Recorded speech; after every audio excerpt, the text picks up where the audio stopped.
Alhamdulillah. Innal hamdalillah nahmaduhu wa nasta'inuhu wa nastaghfiruhu wa na'udhu billah min shururi anfusina wa min sayyiati a'malina may yahdihillahu fala mudilla lahu wa may yudlil fala hadiya lahu wa ashhadu an la ilaha illallah wahdahu la sharika lahu wa ashhadu anna muhammadan abduhu wa rasuluhu amma ba'd. يا أيها الذين آمنوا اتقوا الله حق تقاته ولا تموتن إلا وأنتم مسلمون. يا أيها الناس اتقوا ربكم الذي خلقكم من نفس واحدة وخلق منها زوجها بث منهما رجالا كثيرا ونساء فاتقوا الله الذي تسالون به والأرحام إن الله كان عليكم رقيبا. يا أيها الذين آمنوا اتقوا الله وقولوا قولا سديدا يصلح لكم أعمالكم ويغفر لكم ذنوبكم ومن يطيع الله ورسوله فقد فاز فوزا عظيما. எல்லா புகழும் அல்லாஹ் ஒருவனுக்கே. அல்லாஹ்வுடைய கடமையான ஜும்ஆவை நிறைவேற்றுவதற்காக வேண்டி அவனது இல்லத்தில் வீற்றிருக்கும் கண்ணியத்திற்குரிய எல்லாம் வல்ல அல்லாஹ் நல்லடியார்களே, பெரியவர்களே, சகோதரர்களே, அன்புக்குரியவர்களே, அல்லாஹ்வும் அல்லாஹ்வுடைய தூதர் அவர்களும் மார்க்கமாக எதையெல்லாம் எங்களுக்கு வழிகாட்டியிருக்கின்றார்களோ அவைகளை உள்ளத்தில் பதித்து வாழ்க்கை செயல்கள் எடுத்து நடக்கும்படி முதலில் அடியனாகிய எனக்கும் அடியாளாகிய உங்களுக்கும் தக்குவாவை உபதேசமாக போதித்துக் கொள்கின்றேன். கண்ணியத்துக்குரியவர்களே, இந்த உலகத்தில் சிறந்த படைப்பாக மனிதர்களை அல்லாஹ் படைத்திருக்கின்றான். இந்த மனிதர்கள் சரியான நேரிய வழியில் செல்ல வேண்டும் என்பதற்காக வேண்டி அல்லாஹ்வுடைய தூதர் அவர்களை தனது பணியை எத்தி வைப்பதற்காக வேண்டி தேர்ந்தெடுத்து லக்கது கான லக்கும் ஃபீ ரசூலில்லாஹி உஸ்வத்துன் ஹஸனா, அந்த தூதரிடத்தில் அழகிய முன்மாதிரி இருக்கின்றது. அந்த தூதர் எதையெல்லாம் உங்களுக்கு மார்க்கமாக போதித்தாரோ, எதையெல்லாம் மார்க்கமாக உங்களுக்கு வழிகாட்டினாரோ அவைகளை நீங்கள் பலமாக பற்றி பிடித்துக் கொள்ளுங்கள். எவற்றை விட்டும் தவிர்ந்து கொள்ளும்படி ஏவினாரோ அவற்றை விட்டு நீங்கள் ஒதுங்கிக் கொள்ளுங்கள் என்று சொல்லக்கூடிய செய்தியை பார்க்கின்றோம். அந்த அடிப்படையில் தான் பொறுப்புகளும் மறுமை நாளில் விசாரணையும் என்ற முக்கியமான ஒரு தலைப்பு. பொறுப்பு என்று சொல்லும் பொழுது அல்லாஹ்வுடைய தூதர் அவர்கள் ஒரு தலைவராக இருந்து, ஒரு நபியாக இருந்து, தனக்கு கீழுள்ள மக்களுக்கு எப்படி ஒவ்வொரு தனி மனிதனும், அது ஆணாக இருந்தாலும் சரி பெண்ணாக இருந்தாலும் சரி, எப்படி பொறுப்புணர்வோடு நடக்க வேண்டும், அந்தந்த துறையில் இருப்பவர்கள் எப்படி தூர நோக்கோடு சிந்தனையோடு நிதானத்தோடு எப்படி பொறுமையாக நிதானமாக அந்த பொறுப்பை நிறைவேற்ற வேண்டும் என்ற நிறைய வழிகாட்டலை நாங்கள் குர்ஆன் ஹதீஸிலும் பார்க்கலாம். கண்ணியத்திற்குரியவர்களே, அல்லாஹ்வுடைய தூதர் அவர்கள் ஒரு ஹதீஸை நினைவுபடுத்துகின்றார்கள். என்ன சொல்கின்றார்கள்? குல்லுக்கும் ராயின், உங்களில் ஒவ்வொருவரும் மேய்ப்பாளர்கள், வ குல்லுக்கும் மஸ்ஊலுன் அன் ரஅயத்திஹி, உங்களுடைய மேய்ப்பை பற்றி நீங்கள் விசாரிக்கப்படுவீர்கள். வல் அமீரு ராயின், தலைவர் அமீர் அவர் ஒரு மேய்ப்பாளர். வல் ரஜுலு, ஒரு மனிதன், அதாவது வீட்டுடைய கணவன், ராயின் அவர் ஒரு மேய்ப்பாளர். அலா அஹ்லி பைத்திஹி, அவருடைய குடும்பத்தார்களை பற்றி அவரிடத்தில் விசாரிக்கப்படும். வல் மர்அத்து, ஒரு பெண் மனைவி, ராயத்துன் அவளும் ஒரு மேய்ப்பாளி. அலா பைத்தி ஜௌஜிஹா வ வலதிஹா, கணவனுடைய வீடு சம்பந்தமாகவும் பிள்ளை சம்பந்தமாகவும் அவள் விசாரிக்கப்படுவாள். அல்லாஹ்வுடைய தூதர் அவர்கள் அச்சொட்டாக தெளிவாக சொல்றாங்க, எல்லோரும் பொறுப்புதாரிகள், எல்லோரும் மேய்ப்பாளர்கள். ஒரு அமீர் இருக்கின்றார், ஒரு தலைவர் இருக்கின்றார், அவர் விசாரிக்கப்படுவார். அவருக்கு கீழுள்ள அத்தனை செய்திகளையும் அத்தனை விடயங்களையும் எப்படி எப்படி நடந்துச்சு, நீங்க எப்படி வழிகாட்டினீங்க, அந்த மக்களோடு எப்படி நடந்து கொண்டீங்க என்பதையெல்லாம் அல்லாஹ் மறுமை நாளில் விசாரிப்பான். அதே போன்று ஒரு கணவன் மனைவியை பற்றி விசாரிக்கப்படுவார், ஏனைய குடும்பத்தாரை பற்றி விசாரிக்கப்படுவார். அதே போன்று மனைவி கணவனுடைய வீடு, கணவன், பிள்ளைகள் அவர்களை பற்றி விசாரிக்கப்படுவார். அப்படின்னு சொன்னால் அதற்கு தயாராக இருக்க வேண்டும். நான் எப்படி எனது பொறுப்புகளை பொறுப்புணர்வோடு செய்கின்றேனா இல்லையா என்பதைத்தான் வந்திருக்கக்கூடிய ஒவ்வொரு தனி மனிதர்களும் சிந்தித்து எனக்கு தரப்பட்ட பொறுப்புகளை சரியாக நான் செய்கின்றேனா இல்லையா. அல்லாஹ் தஆலா குர்ஆன்ல மனிதர்களை தாண்டி ஒரு எறும்பின் ஊடாக ஒரு பொறுப்புதாரி எப்படி நடக்க வேண்டும் என்ற ஒரு வழிகாட்டலை சுலைமான் அலைஹிஸ்ஸலாத்து வஸ்ஸலாம் அவர்களோடு சம்பந்தப்பட்ட ஒரு நிகழ்ச்சியை நமக்கு காட்சிப்படுத்துகின்றான். சுலைமான் அலைஹிஸ்ஸலாத்து வஸ்ஸலாம் அவர்கள் படைகளோடு வருகின்றார்கள், படை பட்டாளங்களோடு வருகின்றார்கள். அப்படி வரும்பொழுது எதுவரைக்கும் ஹத்தா இதா அதோ அலா வாதின் நாமல், அந்த எறும்பு வசிக்கக்கூடிய அந்த ஓடை, அந்த பள்ளத்தாக்கின் பக்கம் சுலைமான் அலைஹிஸ்ஸலாத்து வஸ்ஸலாம் அவர்களும் அவருடைய படைகளும் அப்படியே வாராங்க. காலத்து நம்லத்துன், அந்த எறும்புகளுக்குடைய தலைவி, அந்த தலைவி பேசுது. ஏனே எறும்புகளை பார்த்து, ஐயுகன் நம்மளு துகுலு மசாக்கினக்கும், எறும்புகளே நீங்க பொந்துக்குள்ள போயிருங்க, உங்களுடைய வீட்டுக்குள்ள போயிருங்க.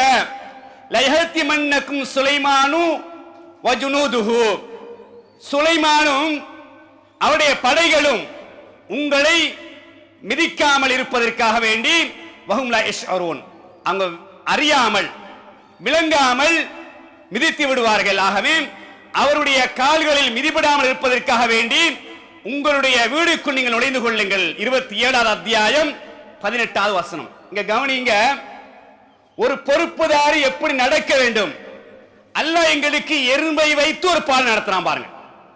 படை வருது, படை பட்டாளங்கள் வருது, இந்த எறும்புகளை நாம் இழந்துவிடக் கூடாது, இவர்களை நாம் நாசமாக்கி விடக் கூடாது.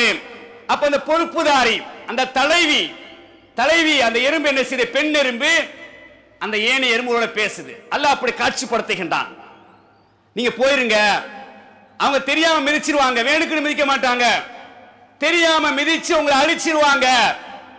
எங்களுக்கு ஒரு பாடம், குர்ஆன் சொல்லித் தரக்கூடிய ஒரு பாடம், உங்களுக்கு தரப்பட்ட பொறுப்பு, அந்த பொறுப்பை நீங்கள் எப்படி பொறுப்புணர்வோடு நீங்க செய்றீங்களா, சரியா நடைமுறைப்படுத்துறீங்களா, அல்லது பொறுப்போடு எடுத்துக்கொண்டு அலட்சியமாக துஷ்பிரயோகமா நடக்கிறீங்களா? கண்ணியத்துக்குரியவர்களே, அல்லாஹ்வுடைய தூதர் சொல்றாங்க, பொறுப்புகளை கேட்டு நீங்க போகாதீங்க, பதவிகளை கேட்டு நீங்க போகாதீங்க.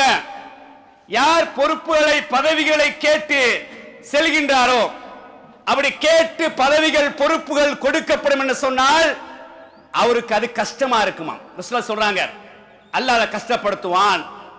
யாருக்கு கேட்காமல் பொறுப்புகள் பதவிகள் கொடுக்கப்படுகின்றதோ அவருக்கு அல்லாஹ் தஆலா அதில் பரக்கத் செய்வான், அருள்பாலிப்பான் என்ற நற்செய்தியை பார்க்கிறோம். எப்பையும் பதவிகளுக்கு ஆசைப்படக்கூடாது, பொறுப்புகளுக்கு ஆசைப்படக்கூடாது.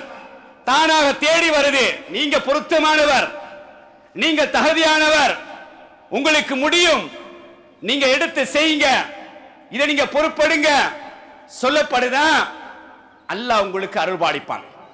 எல்லோரும் சொல்லுகின்றார்கள், எல்லோரும் எதிர்பார்க்கின்றார்கள், எனக்கு ஆளுமை இருக்கின்றது, திறமை இருக்கின்றது, அதனால் எனக்கு இந்த பொறுப்பு, இந்த பதவி தரப்படுகின்றது.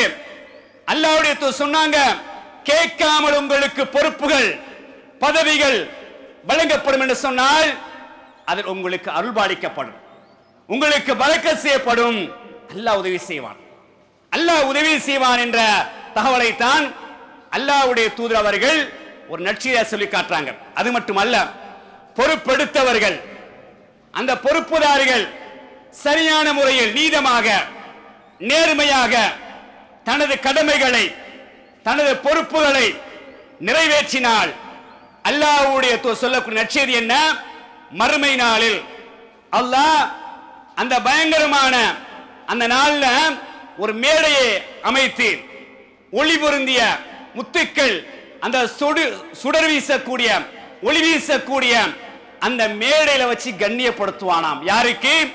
பொறுப்புகளை அமானிதத்தோடு நேர்மையாக நீதியாக சரியாக நடைமுறைப்படுத்திய அடியார்களுக்கு அல்லாஹ் தஆலா மறுமையில் கண்ணியப்படுத்துகின்றான். பாக்கியசாலிகள், பொறுப்புதாரிகள் பாக்கியசாலிகள், பொறுப்பை எடுத்தவர்கள் அதிர்ஷ்டசாலிகள். சரியாக நீதியாக அந்த கடமைகளை செய்தால் அல்லாஹ் மறுமையினால் என்ன செய்வான்? கண்ணியப்படுத்துவான், உயர்வுபடுத்துவான். அந்த கோடான கோடி மக்களுக்கு மத்தியில் அல்லாஹ்வுடைய வலது பக்கத்தில் வச்சு ஒளி வீசக்கூடிய அந்த மேடையில வைத்து அழகு பார்ப்பான். ஏன்?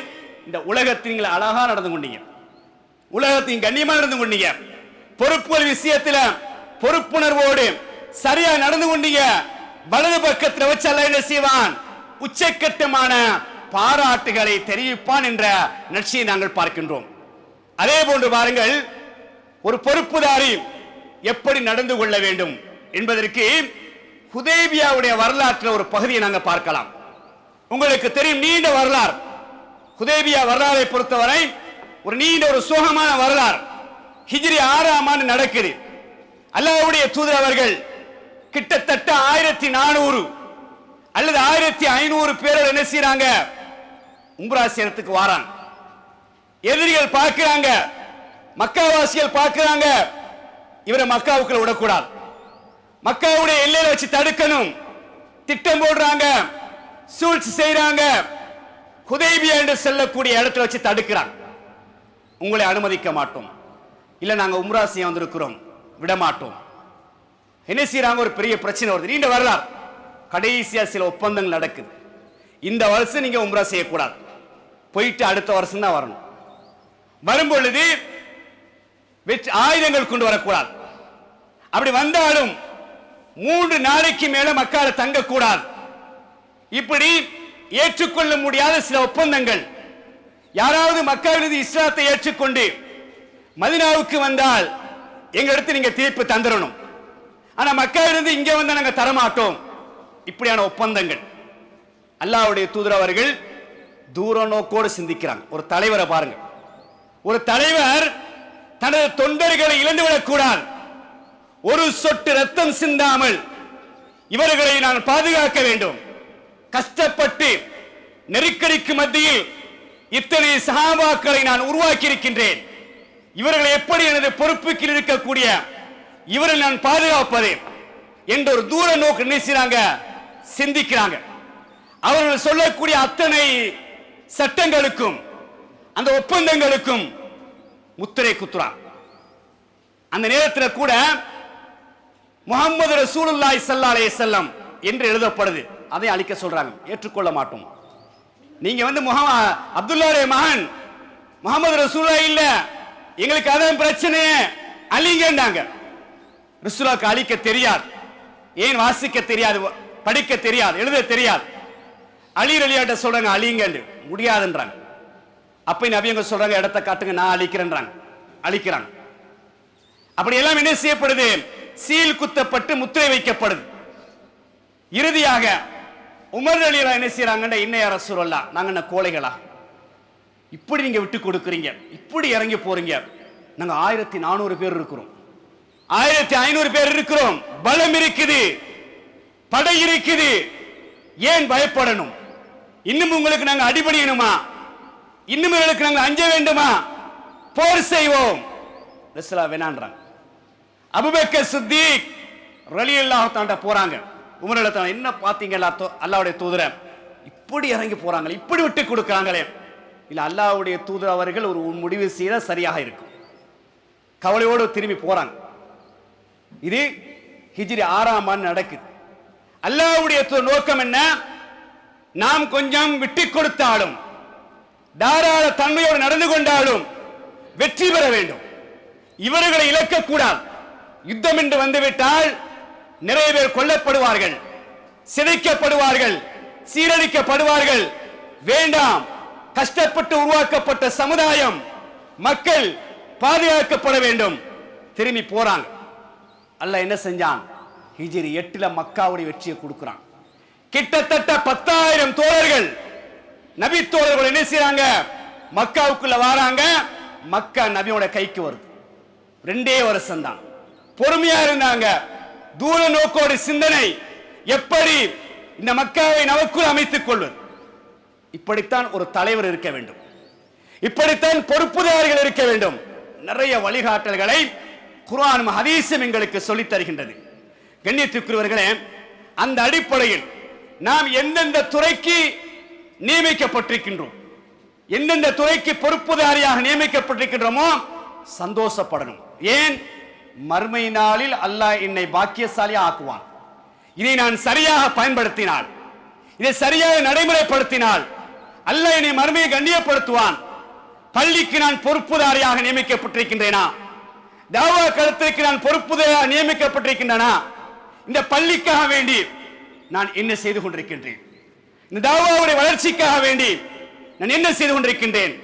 ஒவ்வொரு தனி மனிதனும் சிந்திக்கணும். சிந்தித்து, இது எனது பள்ளி, இந்த பள்ளியை நான் பராமரிக்கணும், இந்த பள்ளியை நான் விஸ்தரம் செய்யணும், இந்த பள்ளியை இன்னும் பெரிதாக கட்டணும், இன்னும் மக்களுக்கு மார்க்கத்தை எத்தி வைக்கக்கூடிய கள பணிகளில் நான் ஈடுபட வேண்டும். ஆசையோடு இருக்கும். அல்லாஹ்வுடைய தூதர் அவர்கள் தண்ணி மரமாக இருந்தார்கள். தண்ணி மரம் ஒரு தோப்பாக மாறிச்சு.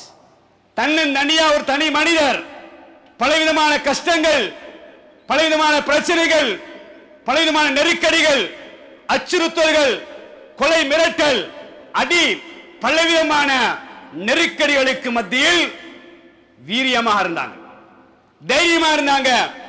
ரப்புடைய பணி இது, அல்லாஹ்வுடைய வேலை இது.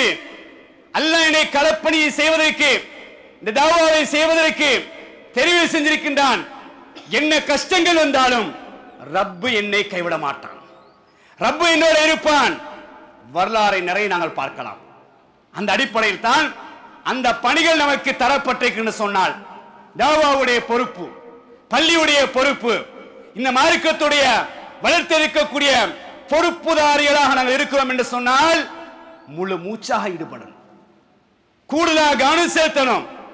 எந்த அளவுக்கு இந்த வேகம் இருக்கின்றது என்ற அன்றைய காலத்தை பொறுத்தவரை ஒரு பகுதி தாவா, இன்னொரு பகுதி அறப்போர், பயங்கரமா இருக்கும். அல்லாஹ்வுக்காண்டி உயிரே கொடுக்க வேண்டும். இன்றைய காலம் அப்படியெல்லாம் கிடையாது. இருக்கிற இந்த கொள்கையை, இருக்கிற இந்த சத்திய மார்க்கத்தை மக்களிடத்தில் கொண்டு போய் சேர்க்க வேண்டும், மக்களிடத்தில் கொடுக்க வேண்டும். அதற்கு முன்னால் என்னை நான் பக்குவப்படுத்த வேண்டும், என்னை நான் பதப்படுத்த வேண்டும், என்னை பள்ளியோடு நான் சார்ந்திருக்கக்கூடிய அமைப்பில் உருவாக்க வேண்டும். எனது எல்லா நிலைகளும் பள்ளியோடு இருக்க வேண்டும். அப்படி மாற்றிக்கொள்ள வேண்டும். அல்லாஹ்வுடைய தூதர் அவர்கள் அப்படித்தான் உருவாக்கினார்கள் சமுதாயத்தை. மஸ்ஜிதிலே, மஸ்ஜித் நபவியிலே அத்தனை விஷயங்களையும், அத்தனை காரியங்களையும் நடைமுறைப்படுத்தக்கூடிய ஒரு வழிகாட்டலை தூதர் எங்களுக்கு வழிகாட்டியிருக்கிறாங்க. பள்ளியை மையப்படுத்தி முதலாவதாக தொழுகை விடயத்தில் நான் கவனம் செலுத்தணும். 5 நேரம் எங்க இருந்தாலும் ஜமாத்தோடு தொழக்கூடிய ஒரு சூழலை உருவாக்கிக் கொள்ள வேண்டும் என்ற மனநிலையை உருவாக்கிக் கொள்ள வேண்டும். என்றால் நிர்வாகிகளை பொறுத்தவரை, பொறுப்புதாரிகளை பொறுத்தவரை, பதவி தாங்குனவர்களை பொறுத்தவரை அல்லாஹ் குர்ஆனில் சொல்லும் பொழுது அவங்க தொழுகை நிலைநாட்டுவார்கள், தொழுகை நிலைநாட்டுவார்கள்.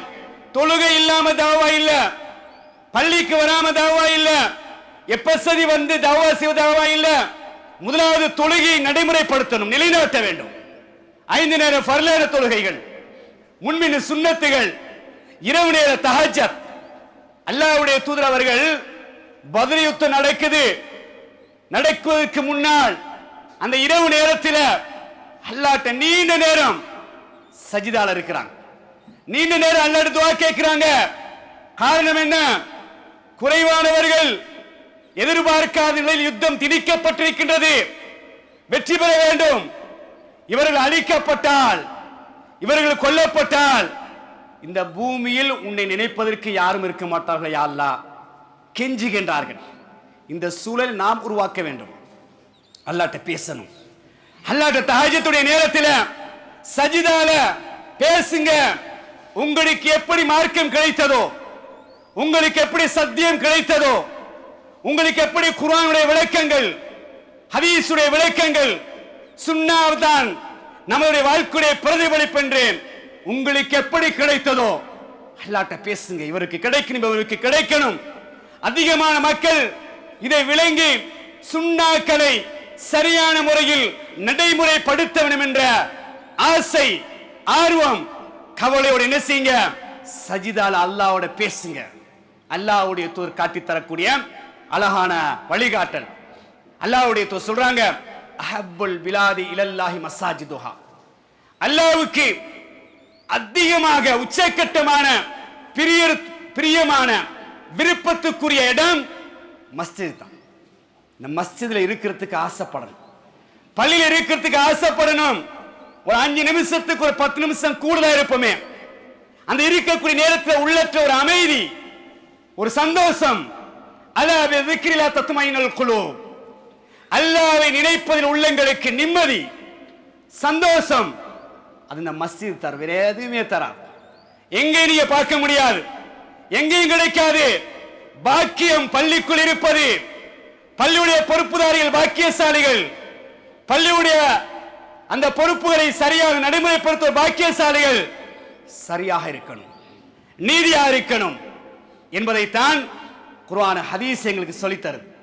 அல்லாஹ் தஆலா குர்ஆன்ல நினைவுபடுத்துறான், வல் தக்கும் மின்கும் உம்மத்துன், உங்களில் ஒரு சாரார், ஒரு சமுதாயம் இருக்கட்டும், யதுஊன இலல் கைர், நலவின் பக்கம் அழைக்கக்கூடிய ஒரு சாரார் இருக்கட்டும், வயமுருன பில் மஅரூஃப், நல்ல விடயங்களை நன்மை ஏவுவார்கள், வயன்ஹவுன அனில் முன்கர், அருவருப்பான அசிங்கங்களை தடுப்பார்கள், உலாயிக ஹுமுல் முஃப்லிஹூன், இவர்கள் தான் வெற்றியாளர்கள்.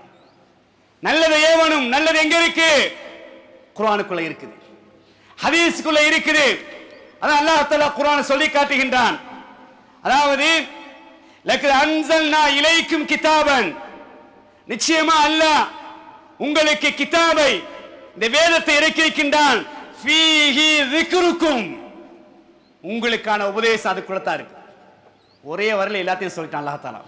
ஃபீஹி ذிக்ருக்கும், உங்களுக்கான திக்ர், உங்களுக்கான உபதேசம் அந்த குர்ஆனுக்குள்ள இருக்குது. இந்த குர்ஆனை மக்கள் மன்றத்தில் கொண்டு போய் சேருங்க.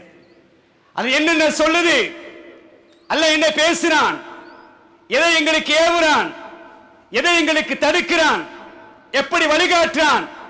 பொறுப்புணர்வுகள், பொறுப்புதாரிகள், ஒவ்வொரு தனி மனிதனும் அல்லாஹ் சொல்லக்கூடிய ஃபீஹி ذிக்ருக்கும், உங்களுக்கான உபதேசம், அத்துணைக்கும் உபதேசம் குர்ஆனுக்குள்ள அல்லாஹ் தந்திருக்கிறாண்டால், கண்ணியத்திற்குரியவர்களே, பொறுப்புதாரிகள் பொறுப்புணர்வோடு நடைமுறைப்படுத்தக்கூடிய அமைப்பை ஏற்படுத்திக் கொள்ளுங்கள்.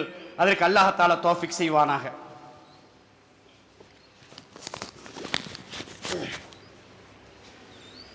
அல்ஹம்துலில்லாஹ், இன்னல் ஹம்தலில்லாஹ் நஹ்மதுஹு வ நஸ்தஈனுஹு வ நஸ்தக்ஃபிருஹு வ நஊது பில்லாஹ் மின் ஷுரூரி அன்ஃபுஸினா வ மின் ஸய்யிஆத்தி அஅமாலினா மை யஹ்திஹில்லாஹு ஃபலா முதில்ல லஹு வ மை யுضلل ஃபலா ஹாதிய லஹு வ அஷ்ஹது அல்லா இலாஹ இல்லல்லாஹு வஹ்தஹு லா ஷரீக லஹு வ அஷ்ஹது அன்ன முஹம்மதன் அப்துஹு வ ரசூலுஹு அம்மா பஅத். கண்ணியத்துக்குரியவர்களே, பொதுவாக அல்லாஹ் தஆலா குர்ஆன்ல வதக்கிர் ஃபஇன்ன ذிக்ரா தன்ஃபல் முஃமினீன், உபதேசம் செய்யுங்கள், அந்த உபதேசம் மூமின்களுக்கு பயன் தரும்.